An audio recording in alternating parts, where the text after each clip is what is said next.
હે આર્ય, મને મુંબઈની 2 મૂલ્યપત્રિકા આપો.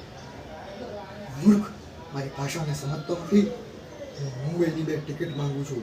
મારી આર્ય ભાષાનું અપમાન. ચિંતા ના કરો, હું ગાંડો નથી થઈ ગયો. આ તો અસર છે રમણભાઈ નીલકંઠની ક્લાસિક નોવેલ ભદ્રમ ભદ્રની.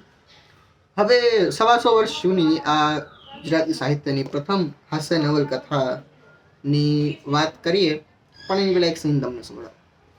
શાંતમ પાપમ અંબરામ, તું મને હવે એ અપવિત્ર નામે ના બોલાવીશ. મને શંકરે સાક્ષાત કહ્યું કે ભક્ત, તું તારા નામમાં દોલત જેવા યાવની ભાષાના શબ્દને મારા દિવ્ય નામ સાથે જોડે છે. એનું તને ભાન પણ નથી. તું ધર્મિષ્ઠ છતાં આવું પાપાચરણ કરે છે. મારા નામને આ લાંછન લાગ્યું છે ત્યારથી હું બળી બળીને અડધો થઈ ગયો છું. અંતે મને વિષ્ણુએ ઉપાય બતાવ્યો કે એ પાપીને ભયનું માર્યો બોલી ઉઠ્યો, મહારાજ, પાપ તો મારી કોઈનું છે. તેણે મારું નામ પાડ્યું છે, તેને સજા કરજો. હું તો નિરાપરાધી છું મહારાજ, પગે પડું છું. દોલત શંકરથી ભૈરમ ભદ્રા આ નામ કેવી રીતે પડ્યું ને એ સ્ટોરી બહુ મજાની છે. નવલકથા વાંચશો તો ખબર પડશે. સમાજના દંભ અને આડંબર ઉપર આવી સરસ મજાનું સટાયર તમે ક્યારેય નહીં જોયું હોય, ક્યારેય નહીં સાંભળ્યું હોય.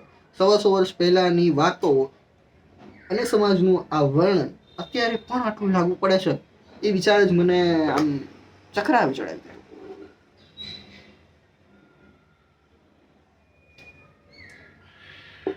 ખરેખર વાંચવા જેવી નવલકથા છે. હું તો હજી વાંચું છું, ઇટ્સ નોટ કમ્પ્લીટેડ યet, બટ તમે પણ વાંચજો.